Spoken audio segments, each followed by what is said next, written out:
Hello there and welcome to the third session of The Happy Writer.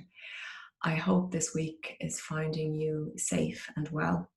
I know that for many it's a struggle during these pandemic days, and even as I'm recording this, I'm looking outside and it's wet and it's windy, and it is very much the days are getting darker and darker. But one of the wonderful things about creativity, and in this case we're talking about writing, is it can really help us to leave that worrying part of our brain, the part of our brain that worries and is kind of fearful maybe of what comes next, and to just engage in the act of creativity, which can really help us to just focus on where we are now and what we can control. So we're going to begin. I'll just share the screen as always. As always, start writing it, keep writing. And then this week we are looking at giving your words some TLC, some tender, loving care. And because when we give our words that extra bit of care, it's just amazing the difference it makes to our writing, and it makes to ourselves and our own sense of ourselves as writers. So starting as always with a quote from a writer. "Oh, how scary and wonderful it is that words can change our lives simply by being next to each other." So kind of a reminder, what a beautiful quote from Command Kajori.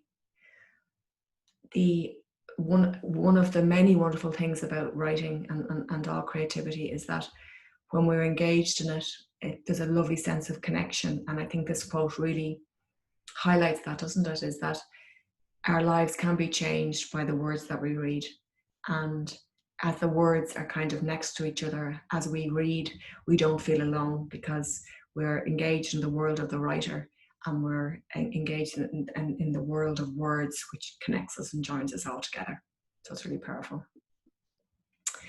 So when we're talking about TLC, that tender loving care, we're really talking too about valuing our work, valuing the words that we write. So just what might it look like and feel like to value our own work?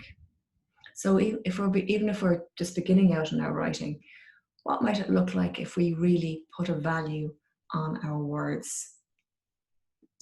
And what difference might that make to our writing? So if we were deciding that even as we're beginning to write, that we're going to really value what we write, might that make a difference to how we turn up at the page? Might that make a difference to the way in which we look back on our words when we've written them? And when we share our work with others, what difference might this valuing of our work do to their reading and listening pleasure? So if we're reading the words of somebody who is really valuing their own work, might that be a different experience? So that's just worth thinking about, what it might look like and feel like if we were really valuing our own words. And I often work with writers, particularly in the beginning, where they're saying to me, I really want to write, and part of me loves what I write, but another part of me is very critical of what I write. And so we'd often just explore the importance of really respecting our words and the work that we're producing. So give your words the TLC they deserve. And I chose, which I love, in fact, even as I'm looking at that image there, I'm thinking, wouldn't I love to be eating one of those biscuits? But I actually chose that image for a few different reasons. But one of them was that there is something around when we write the first draft of what we write, I often feel is a bit like a cake or a biscuit that is undecorated or just very kind of plain. But there's something around when we give the words the TLC, it really does very much kind of create a very different experience for the readers. And it often feels then like, if we're looking at the cake kind of analogy, that it really, with the care that we give to it, there's a real sense of it being an enriching experience, and something that's much more tasty, the way in which we write. So very simple ideas here around what kind of TLC. So after you've finished writing a piece, just reminding ourselves that it's the first draft. So I know that particularly when we're beginning writing, when we've written something, there is that moment where we think, oh, there it is on the page, and I nearly don't want to touch it or look at it again, because if I do, somehow it will lose some of its magic. But in order to write the best that we can, it's really important that as soon as it's on the page, first of all, acknowledging, isn't it great, and kind of well done, but also reminding ourselves, this is just the first draft. And so taking the time to read over it a few times and just see, are there any small changes that might improve it? So moving from that first really important draft, which is, I've got it down on the page, I've got down what I wanted to say the first time.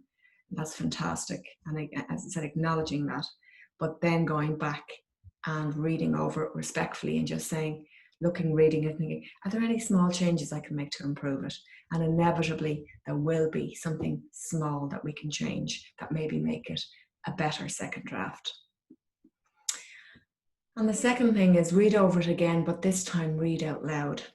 The ear can pick up other ways to improve the writing. The ear, it's amazing when we read our work out loud to ourselves, how the words feel different even in our mouth.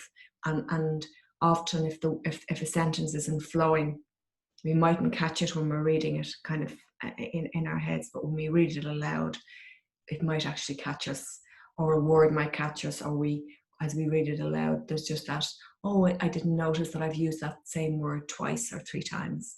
And we might look at that and just saying, is there another way I can say that? And this is something very straightforward, but it can be useful. Use spell check if you're writing digitally, and take note of the lines. So I know from either if people have given me their work to read, or sometimes even maybe for competition, if somebody has sent in work, and it's very clear if they send it in a Word document that there are some lines underneath which are telling us digitally, which is great if we have spell check on. It's telling us perhaps that we need to look at it again. So I have an example on the next slide. So you can see by the first sentence is, it's amazing how many small mistakes we can make without noticing it. Everyone makes mistakes. Learning from our mistakes makes us better writers.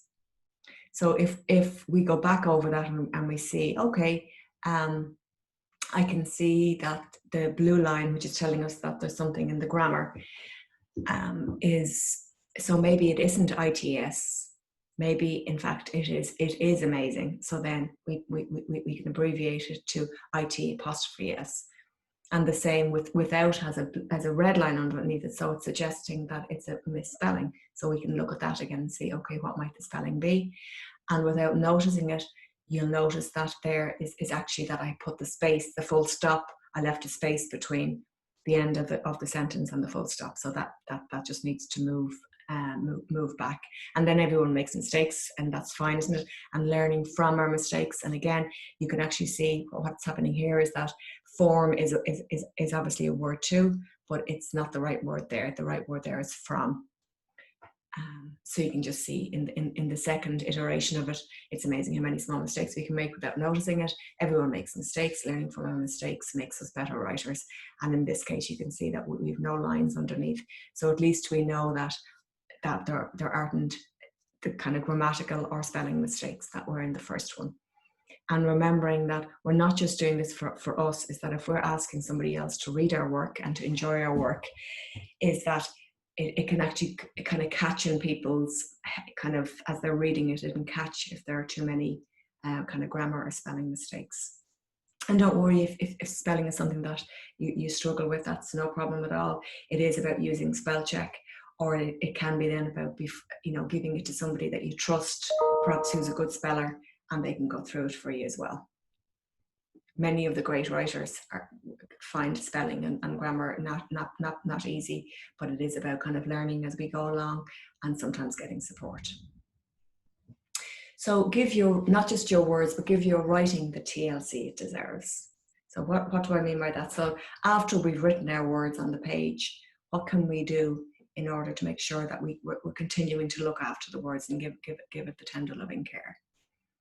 So one way is just if you are writing, and again, I'm very aware of this often when I'm chatting with people about their writing, and they're like, oh, and I've been writing for years, but you know, the stuff is scattered all over the house. There's some in a notebook over there, and there's some in a notebook here, and I have a few pieces here.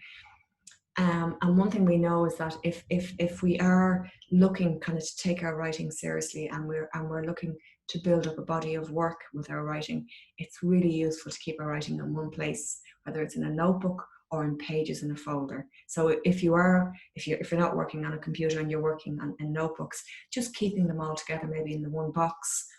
Or if you're writing on pages, that's no problem. But just buy yourself or get yourself a folder and put all the pages in. It's on your computer, create a folder for your work. So the same thing, if you are writing, trying to create a folder for you, a folder for your work. And as I'll say here, if your writing is already in loads of different places, one of the things that you can do is just spend a little bit of time, and this is really going to be helpful for you in your writing practice. Spend some time finding it and putting it all together. And this is not, I want to be really clear about this, this is not about being neat and tidy, because who cares about that? But it's about being able to see our work visually as a body of work and not just scattered pages. And I know this for myself personally, and I know from working with other writers that first time that you put all your pages together that you've been writing and you see them as a tangible body of work, it's incredibly empowering and really exciting and can really help to motivate us. So even if you've only just written your first poem or your first short story, just keep it in a safe place. And then when you write your second one, put it in that same place. And it really can help us when it comes to feeling motivated to be able to see our work. And then give your audience the TLC they deserve. So when we are sharing our work, making sure that we're respecting the people we're asking to read it or to share it in an audience context. And how do we do that? Putting our best words forward, so that if we are asking someone to read our work, and I'm not talking about if we're asking somebody to spell check, that's different. But if we're handing our work to somebody and we're saying to them, I would like you to read this for your enjoyment or pleasure, we have to make sure that we're giving them something that has had that TLC, that has had the grammar check, that has had the spell check, that has had at least 2 drafts. I mean, you know, I speak for myself here, but I know that a lot of writers will say the same. You know, often the words that I do finally share with an audience or in my books, that could be the 10th draft of it. And in terms of putting together a collection, it's always been the 4th or 5th draft that finally gets to be published. So it's so rare that we would just come along and say, here's the poem, first draft. Here's a collection, first draft. It's always about giving our words the PLC. And as we'll be talking about them in the later sessions. Of course, we're not just talking about spelling and grammar. We're also talking about using the right, the right word, and making sure that we give those words to the space to breathe. And if you're reading your work at an event, practicing it aloud at home first to make sure that you're giving the words their best chance of being heard and appreciated. So I'm very aware that, for some of us, reading out loud is something we do very easily. For others of us, we can be quite nervous or shy about reading our work out loud. But if you are sharing your work with an audience, or you're reading your work out, it really is helpful just to spend a little bit of time reading over it, making sure that you're reading at a relaxed enough pace that people can keep up, and making sure if there are any words or sentences that you might be tripping over, just to practice saying them until they flow easily. And it can make such a difference for how people hear your words and really appreciate what you've written. And as you know, every week I have to put in a poem, because being able to kind of to remember why we enjoy writing so much, and for nearly everybody who writes, part of the reason we enjoy writing so much is that we have read great work. And this week, the poem I chose is a great example of just in the creative process, what happens if we try to cram in too many things. And in this case, it's such a wonderful poem, and it describes that process in the funniest of kind of what happens when we squash everything in. It's called excuse me, The Boy Who Nearly Won the Texaco Art Competition, and it's by Joe Kane. He took a large sheet of white paper, and on this he made the world an African world of flat-topped trees and dried grasses, and he painted an elephant in the middle, and a lion with a big mane, and several giraffes stood over the elephant, and some small animals to fill in the gaps. He worked all day, had a bath. This was Saturday. On Sunday he put 6 jackals in a world, and a great big snake, and buzzards in the sky, and tick birds on the elephant's back. He threw down blue from the sky to make a river, and got the elephant's legs all wet and smudged, and one of the jackals got drowned. He put red flowers in the front of the picture and daffodils in the bottom corners, and his dog Major chewing a bone, and Mrs. Murphy's 2 cats, Tom and Jerry, and Milo the milkman with a cigarette in the corner of his mouth, and his Merville dairy float pulled by his wonder horse Trigger that would walk when he said click, click, and the Holy Family in the top right corner with the donkey and cow and sheep and baby Jesus, and got the 40A bus on Monday morning into Abbey Street to hand it in, and the man on the door said, "That's a sure winner." And you can see, even as I was reading it, because there was no punctuation, is that I was nearly out of breath, and that was part of why this is such a great poem, because the actual way in which it's written gives the reader the experience of what it was like for this little boy as he's breathlessly filling in all of the pages, all the pieces of the page of the painting. But the last line, I love what he says, "That's a show winner." Really clever and really fun, and of course creativity should be fun. And it's at the beginning, at the end, as I say, kind of last and most importantly, remember that somewhere out there is a reader that is waiting for your words to make their life better. So give your words all the TLC they deserve and keep writing. And I think particularly when we're starting out, because we haven't kind of thought about it yet, we are of course writing for ourselves and primarily for the pleasure of writing for ourselves, and that's wonderful. But it can be really powerful also just to think about the writers that you have read and the work that you have read that has really made your life better, that has made a difference to your life. And then think that someday that your words can make a difference to somebody else's life. And so we're not just writing for ourselves, we're also writing for those readers who are looking for our work, what it is that we have to say. And that if we give our work the TLC and the attention to the craft that it deserves, then how wonderful it will be for those readers who are waiting and looking for our work. So remembering that we're all in this together, aren't we? That every time we create something, we're part of a community of people who are creating, which is really, really powerful. So just remembering that, I find that really comforting, that even though the act of writing is a solitary act, is that we're part of all across the globe, people are writing and creating, and you are part of that tribe of people. So the usual, start writing, keep writing, and I really look forward to next week when we'll be looking at very much kind of how to keep ourselves motivated too as writers, and how to make sure that we kind of keep to, if we have a writing schedule, what can help us to keep to that writing schedule. So either start writing or keep writing, but stay happy. Thanks a million.